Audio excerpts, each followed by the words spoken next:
مطلب خداوند انہیں جہاں وہ بیٹھے تھے وہاں سے اٹھا کر اس ملک میں لے جا رہا تھا۔ دیکھیں ہم بھی پسندیدہ جگہ کو زیادہ ترجیح دیتے ہیں۔ وہ بیٹھے رہے لیکن خداوند چاہتا تھا کہ وہ کوچ کریں۔ بہت بار ہم سے بھی خداوند ایسے ہی بات کرتا ہے کہ تم اس پہاڑ پر بہت رک چکے، غلط طریقے سے بیٹھ کے اکڑ چکے ہو، اور ان حالات کی غلامی بند کرو جن سے تم چاروں طرف سے گھیرے ہوئے ہو، اور ہمارا ٹھیک روحانی حالت میں نہ رہنا اور پھر اپنے کاموں کو نہایت سستی سے کرنا۔ اس کے بعد ہم سے الہی طور پر بات چیت کی جاتی ہے تاکہ ہم صحیح راہ پر آئیں اور اس منزل پر پہنچ سکیں جہاں خدا لے جانا چاہتا ہے۔ میرا خیال ہے اعمال کی کتاب میں 2 مناظر ہیں، اعمال 1:8 اور 8:1۔ جی 1:8 میں خداوند کہتا ہے لیکن جب روح القدس تم پر نازل ہوگا تو تم قوت پاؤ گے، صحیح، اور یروشلم اور تمام یہودیہ جی اور زمین کی سامریا میں، انتہا تک۔ لیکن وہ یروشلم میں رکے۔ پھر 8:1 میں ایک بڑی آفت ان پر آن پڑی اسی دن اس کلیسیا پر جو یروشلم میں تھی، جی وہ نکلے اور جیسے رسولوں کہ کے ہم سوا 8ویں سب لوگ آیت کے یہودیہ آغاز اور میں سامریا پڑھتے کے ہیں۔ اطراف میں پراگندہ ہوئے۔ جاؤ اور پھیل جاؤ، چاہے اس کا مطلب مشکلات ہوں یا پھر رکاوٹیں ہوں، لیکن چلنا اور پھیل جانا اور اس کے کہنے پر نکل جانا، یہی وہ فرما برداری ہے جس میں ہم برکتوں کو پاتے ہیں۔ یشوع کی کتاب میں ایک بہت ہی اہم حصہ ہے جو ان لوگوں کے متعلق ہے جب وہ قبضہ کرنے کے لیے نکلے، اور یشوع کی کتاب استثنا کی کتاب کا تاریخی سلسلہ ہے۔ جس جگہ تیرے پاؤں کا تلوا ٹکے گا میں تجھے دے دوں گا۔ صحیح، تم پانا چاہتے ہو تو میں تمہیں دینا چاہتا ہوں، تاکہ تم جب چلو تو میری مرضی پر چلو اور وہ پا سکو جو تمہارا ہے۔ اور الہی اشارہ ہمیشہ چلنے کا اشارہ تھا، نہ کہ چوکس ہونے کا، تاکہ اسے پائیں، اور جب ہم اسے پاتے ہیں تو اپنے آپ ہی چاقو چوبند ہو جاتے ہیں، کیونکہ ہمیشہ خداوند یہ چاہتا ہے کہ ہم کام کرنے کو نکلیں، اور اس سے پہلے کہ وہ ہمیں نکالے وہ چاہتا ہے کہ ہم پائیں۔ صحیح، اور اگر ہم وہ پائیں گے جو ہمارا ہے تو ہمارے اندر خود بخود خدا کی خدمت کا جذبہ پیدا ہوگا، اور خدا نے کہا تم یہاں بہت رک چکے۔ اس نے کام کرنے کا نہیں کہا بلکہ اس نے نکلنے اور قبضہ کرنے کا صحیح، کہا، اور میں مانتا ہوں کہ یہ بہت اہم روحانی قانون ہے۔ قبضہ کرنے کے لیے نکلنا خدمت کرنے کے لیے نکلنے سے پہلے آتا ہے۔ جی ٹھیک ہے، شکریہ۔ ہم ایک چھوٹا سا وقفہ لیں گے اور پھر دوبارہ حاضر ہوں گے۔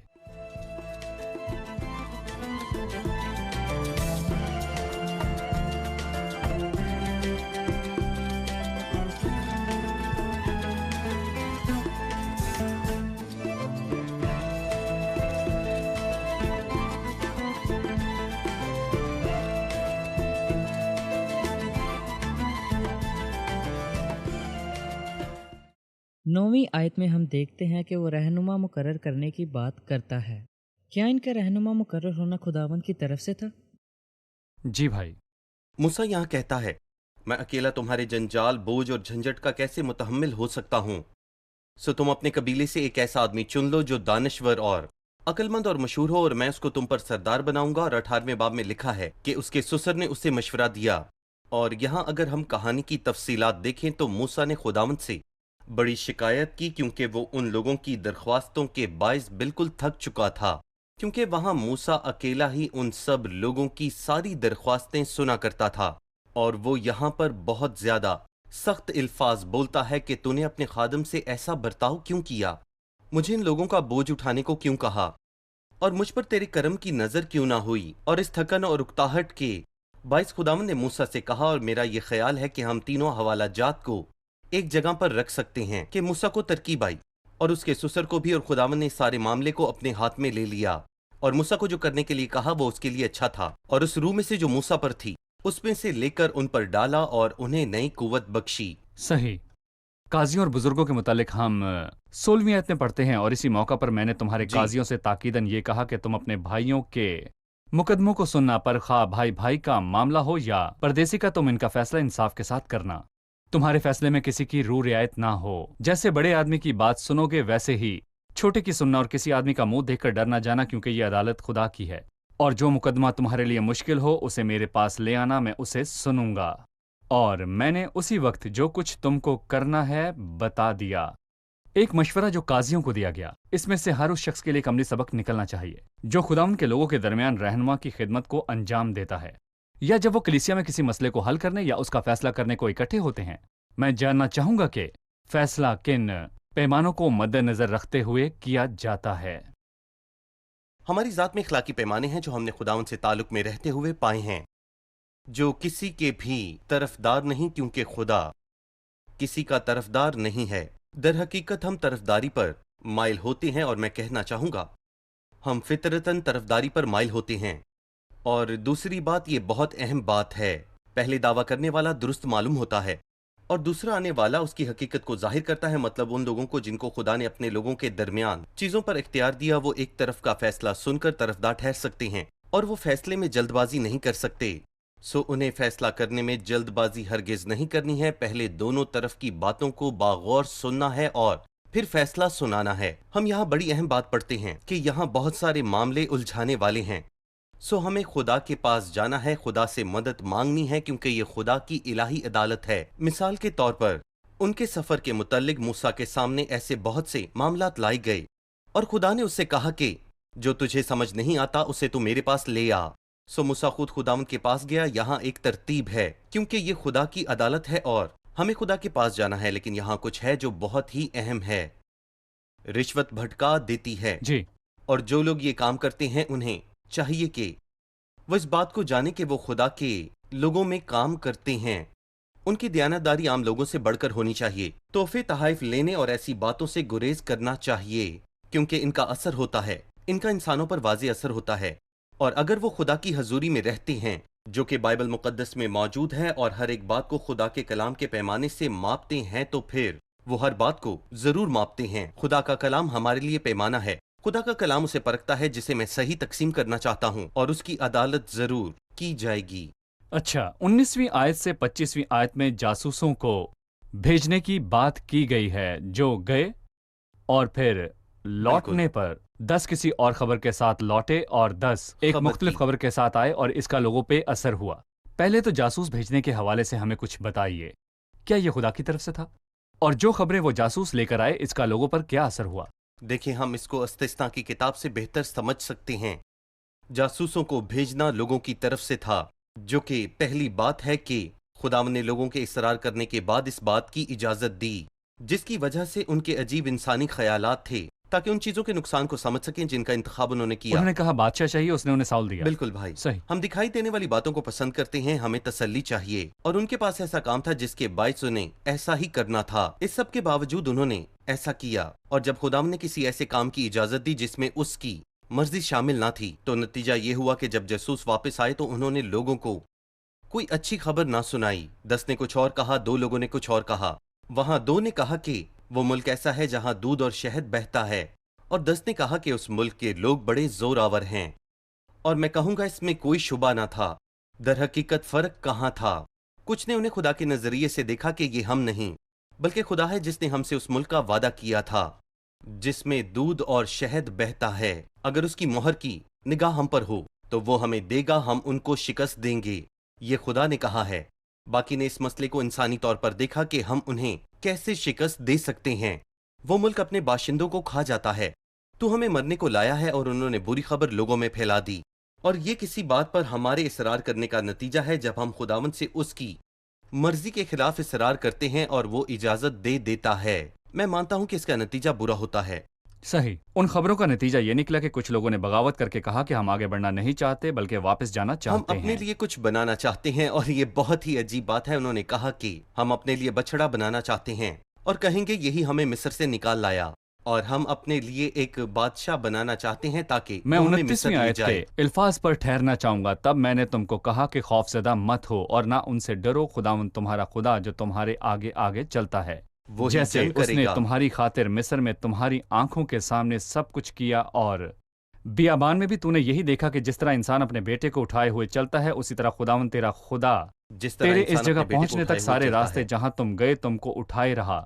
سو موسیٰ ان کی حوصلہ افزائی کر رہا تھا کہ جس طرح انسان اپنے بیٹے کو اٹھائے ہوئے چلتا ہے، اور انہیں بتا رہا تھا کہ خداوند تمہیں اٹھائے ہوئے پھرے گا۔ صحیح۔ اس گھڑی تک وہ باغی تھے۔ 41ویں آیت، انہوں نے جا کر لڑنے کا فیصلہ کیا اور خداوند اس جنگ سے راضی نہ تھا اور انہوں نے شکست کھائی۔ ہمیں اس واقعے کے متعلق بتائیے جو 41ویں آیت میں ہے۔ شروعات میں خداوند نے انہیں کہا کہ جاؤ اور لڑو اور اس سے مت گھبراؤ کہ وہ کتنے زور آور ہیں۔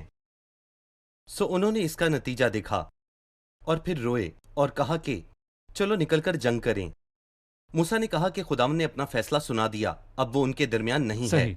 انہوں نے کہا نہیں، ہم جائیں گے اور لڑیں گے۔ یہ بات گنتی کی کتاب میں کی گئی، تم شکست کھاؤ گے۔ دیکھو خداوند گنتی کی کتاب 14واں باب۔ جی گنتی میں دیکھو خداوند تمہیں اٹھائے رہا جیسے کوئی شخص اپنے بیٹے کو اٹھائے پھرتا ہے۔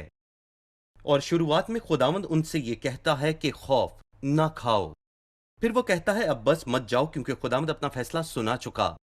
وہ کہتے ہیں ہم ہمیشہ اپنی ہی مرضی پوری کریں گے، خداوند انہیں کہتا ہے جاؤ، اور انہوں نے کہا ہم نہیں جائیں گے۔ وہ کہتا ہے نہ جاؤ، ہم کہتے ہیں ہم جائیں گے، پھر وہ وہاں بھی بھگتتے ہیں اور یہاں بھی۔ صحیح۔ یہاں ہم ایک چھوٹا سا وقفہ لیں گے اور پھر دوبارہ حاضر ہوں گے۔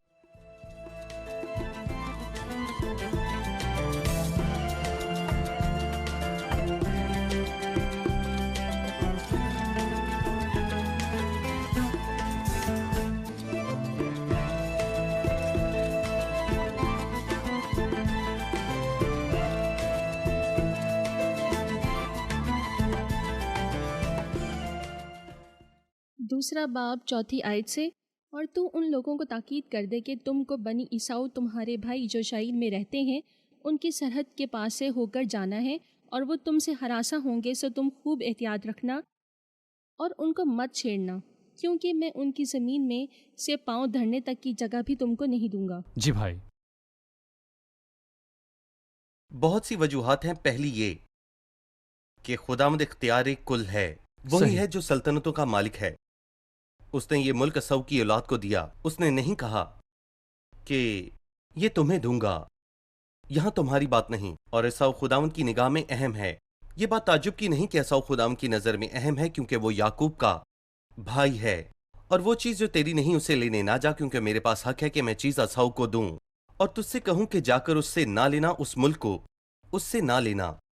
اگلی بات بہت ہی عجیب ہے، دیکھ وہ یہاں کیا کہتا ہے، اور تو ان لوگوں کو تاکید کر دے کہ تم کو بنی ساؤ تمہارے بھائی جو شیر میں رہتے ہیں اور وہ تم سے ہراساں ہوں گے۔ یہ اہم بات ہے۔ کیا آپ کو یاد ہے کہ پیدائش کے 32ویں باب میں کون ہراساں ہوا؟ یعقوب ہراساں ہوا۔ ایک بار ہراساں ہوا اور پھر 28ویں باب میں بھاگا۔ جب اسے معلوم ہوا کہ عیساؤ 400 لوگوں کے ساتھ آتا ہے تو اس نے کیا کیا؟ مجھے میرے بھائی سے بچا، میرے بھائی سے وہ تم مجھے سے بچا۔ ہراساں ہوں لیکن گے۔ آج وہ کہتا ہے کہ عیساؤ ہراساں صحیح۔ ہوگا، خریدنے اور بیچنے سے بھی۔ وہ کہتا ہے یعقوب تو اس سے خرید۔ تب یعقوب تھا جس نے عیساؤ سے خریدا۔ یہ زندگی ہے، وہ جی۔ زندگی جس کی کوئی ضمانت نہیں۔ اور میرا خیال ہے کہ اس حصے سے ہمیں ڈھیر سارا سبق سیکھنے کو ملتا ہے۔ لیکن یہ ہمیں خدا کی خوبیوں کا بھی ایک الگ رخ دکھاتا ہے۔ وہ جو اس کتاب پر الزام لگاتے اور اس کتاب کے خدا پر الزام لگاتے اور کہتے ہیں کہ خدا نے لوگوں کو حکم دیا، اور وہ ان لوگوں کے متعلق سخت باتیں بولتے ہیں کہ یہ لوگوں کو مارتے اور انہیں گھروں سے نکال دیتے۔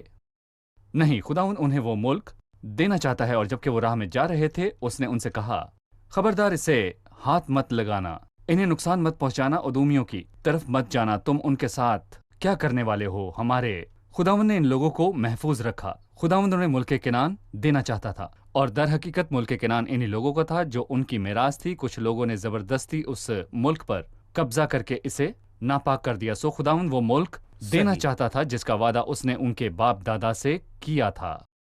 خدا ناانصافی کا خدا نہیں ہے، ساری دنیا کی عدالت کرنے والا ایسا نہیں کرے گا۔ اب آپ ہمیں دوسرے باب کے متعلق بتائیے۔ وہ بھٹکے۔ دوسرے باب میں جو قادس سے اموریوں کی سرزمین تک کا عرصہ ہے جب تک وہ اموریوں کی سرزمین کو پہنچے۔ جی۔ قادس سے اموریوں کی سرزمین تک میں پوچھنا چاہوں گا قادس میں کیا ہوا؟ دیکھیے قادس میں ایسا ہوا کہ ہمارے قادس برنیم سے روانہ ہونے سے لے کر وادی زرد کے پار ہونے تک 38 برس کا عرصہ گزرا۔ صحیح۔ ذرا تصور کریں، اس طرح بھٹکتے ہوئے اس جگہ پر ایسا کیا ہوا کہ وہ ایک ہی علاقے میں تقریباً 38 سال بھٹکتے رہے۔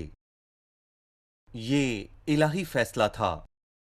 جس دن تم 40 دن کے لیے جاسوسی کرنے نکلے تو ایک دن ایک سال کا ہوا، صحیح۔ تاکہ وہ ان کے دلوں کو ظاہر کرے کہ ایک دن ایک سال کے برابر ہے۔ سو تم لوگ 40 سال تک بھٹکتے رہو گے، اور جب سب لوگ شکایت کر کے یہ کہا کہ بہتر ہوگا کہ ہم واپس مصر کو چلے جائیں، یہ الہی عدالت ہے۔ سو یہی وہ جگہ ہے جہاں وہ بھٹکتے رہے، اور وہ عرصہ تقریباً 40 برس کا عرصہ تھا۔ لہٰذا ہم پہلے اور دوسرے باب کے سفر کو تقسیم کر کے کہہ سکتے ہیں کہ پہلے باب کی 1 سے 18ویں آیت تک بڑھنے کی بات کی گئی ہے جب تک کہ وہ حورب کو نہ پہنچ گئے، اور پھر ہم دیکھتے ہیں کہ 19ویں آیت سے باب کے آخر تک حورب سے قادس تک کے سفر کی بات چیت، قادس تک، اور دوسرا باب اس سے شروع ہوتا ہے کہ جب تک وہ قادس سے اموریوں کی یعنی سرزمین دریا۔ تک نہ صحیح۔ پہنچ گئے۔ یہ زیادہ تر سفر ہے، تقریباً 39 سال ہیں۔ صحیح۔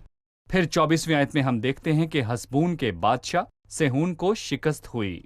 میں چند آیات پڑھنے کے بعد بات کو جاری رکھوں گا۔ سو اٹھو اور دریائے ارنون کے پار جاؤ، دیکھو میں نے حسبون کے بادشاہ سیہون کو جو اموری ہے اس کے ملک سمیت تمہارے ہاتھ میں کر دیا ہے، سو اس پر قبضہ کرنا شروع کرو اور اس سے جنگ چھیڑ دو۔ میں آج ہی سے تیرا خوف اور روب ان قوموں کے دل میں ڈالنا شروع کر دوں گا جو روئے زمین پر رہتی ہیں، وہ تیری خبر سنیں گی اور کانپیں گی اور تیرے سبب سے تاب ہو جائے گی۔ خداوند نے اپنے لوگوں کو حسبون کے بادشاہ سیہون پر فتح بخشی۔ اس کے متعلق بتائیے۔ شروعات میں جیسا آپ نے کہا کہ وہ کہتا ہے کہ دیکھو میں نے اسے تمہارے ہاتھ میں کر دیا، باب کے پہلے حصے میں خداوند ان سے کہتا ہے کہ میں اس ملک کو تم کو نہیں دیا، یہ تمہارا نہیں ہے، لیکن آج وہ کہتا ہے میں ہی ہوں جس نے اسے تمہارے ہاتھ میں دے دیا۔ اور پھر خداوند ان سے یہ کہتا ہے میں آج سے تیرا خوف اور عرب ان قوموں کے دلوں میں ڈالنا شروع کروں گا۔ جب خداوند نے ان سے ملک دینے کا وعدہ کیا تو خداوند نے اس ملک کو پاک کرنے کا وعدہ کیا کہ وہ خداوند کی جنگیں لڑیں گے۔ سو وہی ہے جو اس ملک کو پاک کرے گا، اور وہی تیرا خوف اور عرب ان قوموں کے دلوں میں ڈالنا شروع کرے گا۔ اور شاید آپ کو یاد ہو کہ یشوا کی کتاب کے دوسرے باب میں جب راہب ان سے کہتی ہے ہم نے سنا کہ خداوند تمہارا خدا سلطنت کرے گا، اور ہمارے دل پگھل گئے۔ اور جب ہم نے یہ سنا تو ہمارے دل پگھل گئے۔ یہ شروعات تھی، انہوں نے کیا سنا تھا؟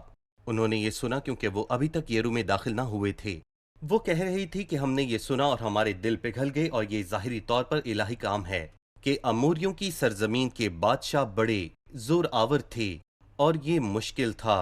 مثال کے طور پر انہوں نے بسن کے بادشاہ سے 60 شہر لے لیے۔ یہ واضح ہے کہ انہیں ہرانا بڑا مشکل تھا، لیکن ہمارا زندہ خدا ان سے کہتا ہے کہ خوف نہ کھاؤ۔ اس نے ایک سے زیادہ مرتبہ کہا کہ ان سے مت ڈرو، میں تمہارے آگے چلوں گا، تمہیں فتح دلاؤں گا، اور جو میں کہوں گا وہ کروں گا۔ صحیح۔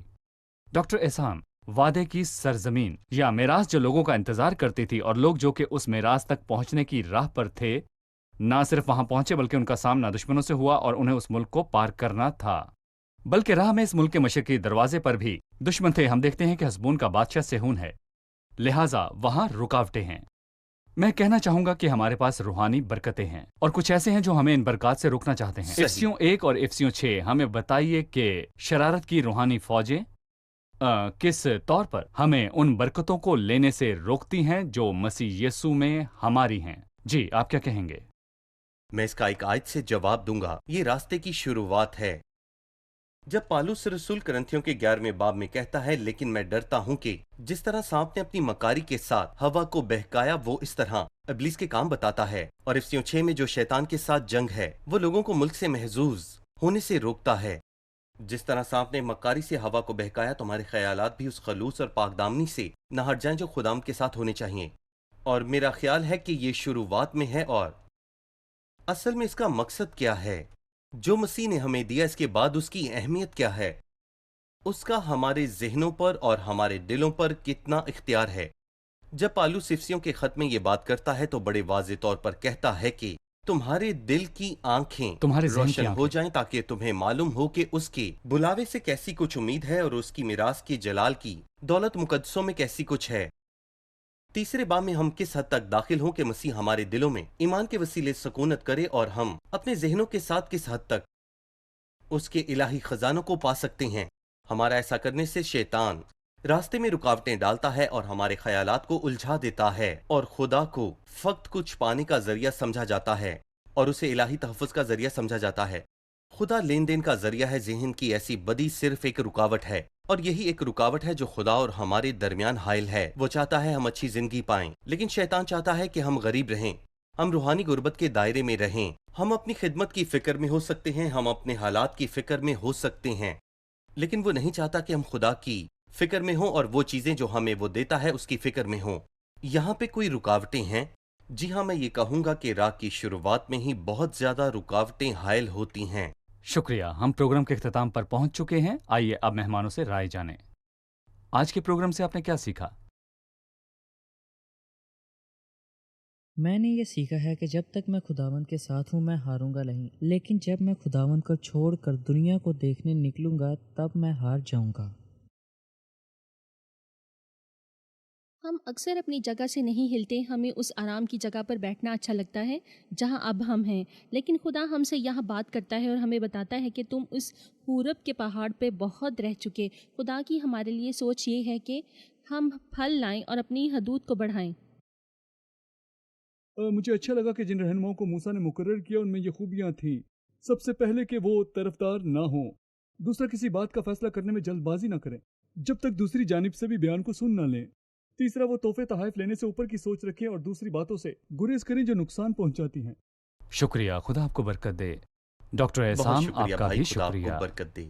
عزیز ناظرین، آج کی قسط میں ہم نے جانا کہ لوگوں کے سفر کی شروعات میں ان کا اس ملک تک کا سفر 11 دن کا تھا، لیکن وہ اپنے دلوں کو نہ جانتے تھے۔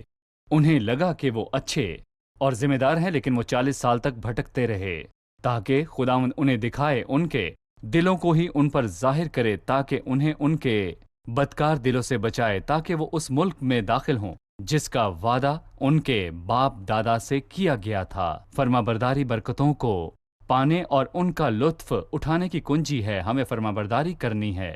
یہ استثنا کی کتاب ہے، خدا کے احکامات کی فرما برداری کی کتاب۔ استثنا کی کتاب ہی کیوں، شریعت ہی پھر کیوں؟ ان لوگوں کو خدا کی شریعت کی ضرورت تھی جبکہ وہ اس ملک میں داخل ہوں جو خدا نے انہیں دیا، تاکہ وہ اس ملک کی اچھی چیزوں سے آسودہ ہو سکیں۔ اگر آپ فرما بردار ہیں تو آپ ملک کا اچھا پھل کھائیں گے، پر اگر آپ نافرمان ہیں تو تلوار آپ کو کھا جائے گی۔ اور ہمیں یہ سمجھنا ہے کہ ہمارے پاس روحانی برکتیں ہیں جو مسیح میں ہمارے لیے چھپائی گئی ہیں۔